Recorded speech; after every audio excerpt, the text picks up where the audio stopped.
जब 10 मुहर्रम को इमाम हुसैन अलैहिस्सलाम को करबला के तपते मैदान में प्यासा शहीद कर दिया गया तो उनका मुबारक जिस्म बिना कफन के जमीन पर छोड़ दिया गया। उनके मुबारक जिस्म पर घोड़े दौड़ाए गए और फिर उनका मुबारक सर भाले पर टांग दिया।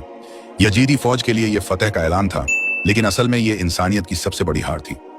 इमाम हुसैन अलैहिस्सलाम की शहादत के बाद यजीद की फौज अब ख्वातीन और बच्चों की तरफ बढ़ी। हुसैनी खेमों को आग लगा दी गई। औरतें और बच्चे डर के मारे इधर उधर भागे, लेकिन उनके पास न चादर थी न हिफाजत। आग की लपटों और धुएं के बीच बीबियां चिल्ला रही थीं, बच्चे रो रहे थे। उसी बीच हजरत सकीना सलामुल्लाह अलैहा, जो इमाम हुसैन अलैहिस्सलाम की छोटी बेटी थी, अपने बाबा को ढूंढ रही थीं। तभी सिमर ने हजरत सकीना को देखा और कहा, यह तो हुसैन की बेटी है। सिमर मलाउन फौरन हजरत सकीना के पास गया और उनकी कानों से बालियां खींच ली। उनके कान जख्मी हो गए। क्या कसूर था उस मासूम बच्ची का? सिर्फ ये कि वो हुसैन अलैहिस्सलाम की बेटी थी। इमाम हुसैन अलैहिस्सलाम का सर, जिसे रसूलुल्लाह ने अपने होंठों से चूमा था, उसे एक भाले पर टांगा गया। सूरज की गर्मी में सबके सामने उस सर को लोगों के बीच घुमाया गया। यजीदी सिपाही इस पर फख्र कर रहे थे, लेकिन वो ये नहीं जानते थे कि उन्होंने अपना ठिकाना हमेशा हमेशा के लिए जहन्नम बना लिया था। यजीदी फौज ने बीबियों के कपड़े, चादरें, यहां तक कि छोटे बच्चों की चीजें तक छीन ली। उन्हें लगा था कि हुसैन अलैहिस्सलाम के खेमों में सोना, चांदी और माल मिलेगा, लेकिन जब कुछ ना मिला तो उन्होंने जुल्म करके अपना दिल ठंडा किया। इमाम जैनुल आबिदीन अलैहिस्सलाम, जो उस वक्त बहुत बीमार थे, उन्हें भी कैद कर लिया गया। उनके गले में लोहे का तोक था, हाथों और पैरों में बेड़ियां थीं और उन्हें रस्सियों में बांधकर घसीटा गया। बीबियों और बच्चों को कैदी बना लिया गया। बीबी जैनब सलामुल्लाह अलैहा और बाकी ख्वातीन और बच्चों को रस्सियों से बांधकर ऊंटों पर बिठाया गया और जो भी बच्चा ऊंट से नीचे गिर जाता वो वहीं पर ही शहीद हो जाता। और बीवियों के पास ना चादर थी ना पर्दा, और इस काफिले को कूफा की तरफ रवाना किया गया। करबला का मंजर अब वीरान हो चुका था। बीबियां और बच्चे अब कैद हो चुके थे। यजीदी सिपाहियों ने उन्हें रस्सियों से बांध दिया। कुछ के हाथ पीछे से बंधे, कुछ के गले में तोक और पैरों में जंजीरें थीं। बीबी जैनब सलामुल्लाह अलैहा और दूसरी शरीफ खवातीन को बिना चादर, बिना हिजाब के ऊंटों पर बैठाया गया। छोटे छोटे बच्चे, जिन्होंने अब तक अपने बाबा, चाचा, भाई सबको शहीद होते देखा था, अब भूखे प्यासे इस काफिले का हिस्सा थे। हजरत सकीना सलामुल्लाह अलैहा बार बार रोती थीं, मेरे बाबा कहाँ हैं? मुझे बाबा के पास ले चलो। जब यह काफिला कूफा पहुंचा तो इसका इस्तकबाल पत्थरों और गर्म पानी से किया गया। बीबी जैनब सलामुल्लाह अलैहा ने वहीं खुद को संभाला और भीड़ से कहा, क्या तुम्हें शर्म नहीं आती? क्या तुम नहीं जानते हम कौन हैं? ये वही हुसैन अलैहिस्सलाम हैं जो तुम्हारे नबी के नवासे हैं, और हम इसी हुसैन की बहन बेटियां हैं। काफिला अब कूफा के हाकिम इब्ने ज़ियाद के दरबार में पेश किया गया। फिर इब्ने ज़ियाद ये सोचता है, अब मैं अपनी जीत का जश्न कैसे मनाऊं? वो अपने सिपाही को हुक्म देता है, जाओ कैद से मुख्तार अल शफी को लेकर आओ। मुख्तार अल शफी को जब दरबार में लाया जाता है तो उनके सामने इमाम हुसैन का सर पेश किया जाता है।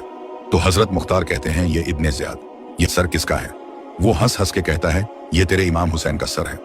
हजरत मुख्तार इब्ने ज़ियाद की गर्दन पकड़ लेते हैं। इतने में इमाम सज्जाद हजरत मुख्तार के कंधे पर हाथ रखकर कहते हैं, ए मुख्तार सब्र करो। फिर हजरत मुख्तार वहीं बैठकर रोने लगते हैं। फिर उन्हें कैद कर लिया जाता है। कुछ दिनों तक यह काफिला कुफा में ही रहता है, क्योंकि यजीद ने हुक्म दिया था जब तक शाम शहर पूरा सज नहीं जाता तब तक इस काफिले को शाम तक ना लाया जाए। और शाम के सभी लोगों से कहा जाता है, जब यह बागी काफिला शाम के अंदर दाखिल हो तो इस काफिले को ऐसे पत्थर मारना ताकि कयामत तक कोई बागी पैदा ना हो। जब यह काफिला शाम के अंदर पहुंचता है तो शाम के सभी लोग अपनी छतों पर खड़े हो जाते हैं और ऊपर से इस काफिले को पत्थर पर पत्थर मारते ही रह जाते हैं। फिर यह काफिला यजीद के दरबार में पहुंचता है। यजीद दरबार में खड़ा होकर इमाम हुसैन के सर की तौहीन करने लगता है और कहता है, काश आज मेरे बड़े जिंदा होते तो मैं उनसे कहता, देखो मैंने किस तरह अली के खानदान से बद्र वहूद का बदला लिया है। और यजीद फिर इमाम हुसैन के सर की तौहीन कर रहा था। वो घमंड से कह रहा था कि कैसे उसके बाप दादा ने हुकूमत की, फतेह की। उसे लगा कि उसने हुसैन इब्न अली को शहीद करके जीत हासिल कर ली है।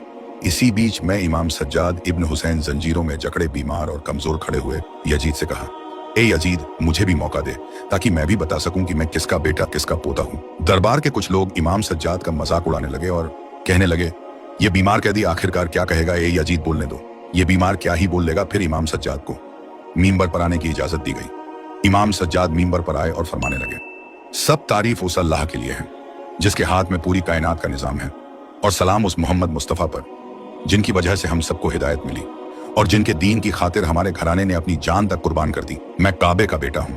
मैं अली इब्न अबी तालिब का पोता हूँ, वही अली जिसने खैबर का दरवाजा तोड़ा था। मैं फातिमा जहरा सलामुल्लाह अलैहा का बेटा हूँ। मैं उस मोहम्मद का नवासा हूं जिन पर कुरान नाजिल हुआ, जिनके नाम की कस्में अल्लाह और फरिश्ते खाते हैं। ये जो सर भाले पर है, ये मेरे बाबा हुसैन इब्न अली का सर है। वही हुसैन जिनकी गर्दन को रसूलुल्लाह चूमा करते थे, वही हुसैन जिन्हें रसूलुल्लाह अपनी पीठ पर बिठाकर मस्जिद में लाया करते थे और अपने कंधों पर सवार किया करते थे। मैंने अपनी आंखों से देखा, करबला की तपती जमीन पर मेरे बाबा को प्यासा शहीद किया गया। हमारी बहन बेटियां की चादरें छीनी गईं, हमें जंजीरों से बांधा गया, बाजारों में फिराया गया, हम पर पत्थर फेंके गए। इन लोगों में वो गरीब बेटा हुआ जिसके सामने उसके बाबा हुसैन को जीबा किया गया। मैं वह गरीब भतीजा हूं जिसके सामने उसके चाचा अब्बास को शहीद किया गया। इन लोगों मैं वो गरीब भाई हूं जिसके सामने उसकी 4 साला बहन सकीना को तमाचे मारे गए। इमाम सज्जाद के इस खुतबे में इतना ज्यादा दर्द था कि दरबार में सारे लोग रोने लगे। ये देखकर यजीद सोचने लगा कि इस तरह तो बगावत हो जाएगी। फिर यजीद अपने कुछ खास लोगों से कहता है कि अजान दी जाए।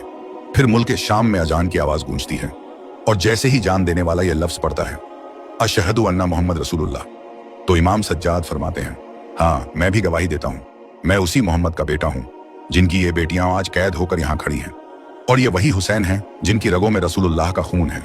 इमाम सज्जाद के उस खुतबे के बाद लोग यजीद से नफरत करने लगते हैं और यह खुतबा पूरे मुल्क के शाम में फैल जाता है। अब दोस्तों, मैं आपसे एक सवाल पूछता हूं, करबला के मैदान में सबसे ज्यादा जुल्म किसने सहा था? जिसने पूरा करबला का मंजर देखा था, अपना जवाब मुझे कमेंट में जरूर दें। यह सिर्फ कहानी नहीं बल्कि इंसानियत की सबसे बड़ी कुर्बानी है। इमाम हुसैन ने हमें सिखाया कि जुल्म के सामने सर कटा दो, पर जुल्म के सामने कभी सर झुकना नहीं चाहिए। बीबी ज़ैनब ने दिखाया कि औरत की आवाज भी जालिम के तख्त हिला सकती है। आज हमारा फर्ज है कि इस दर्द और हक की कहानी को अपने घर, स्कूल, दोस्तों और सोशल मीडिया तक पहुंचाएं।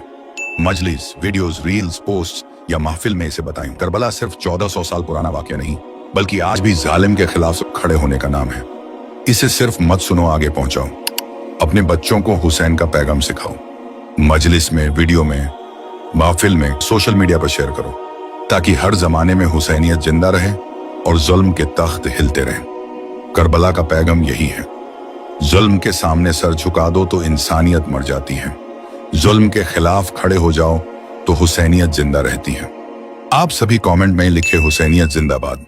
और दोस्तों, आपकी स्क्रीन पर हमने एक ऐसी वीडियो लगाई है जिसमें बताया गया है कि किस तरह हजरत अब्बास नहर फुरात से पानी लेने गए तो उन्होंने कैसे हजारों यजीद के सिपाहियों को चंद लम्हों में फिनार किया था, और किस तरह यजीद के लोगों ने हजरत अब्बास के दोनों बाजू को शहीद किया था। वीडियो आपकी स्क्रीन पर लगी है, क्लिक करके अभी देखें। और आप लोग करबला का कौन सा वाकया सुनना चाहते हैं? करबला में किसकी शहादत का वाकया सुनना चाहते हैं? ये हमें कमेंट करके जरूर बताएं। अगली वीडियो इंशाअल्लाह उसी टॉपिक पर आएगी जिस टॉपिक की वीडियो आप चाहते हैं, और चैनल को सब्सक्राइब कर दीजिए और बेल आइकन दबा दीजिए। तब तक के लिए अल्लाह हाफ़िज़।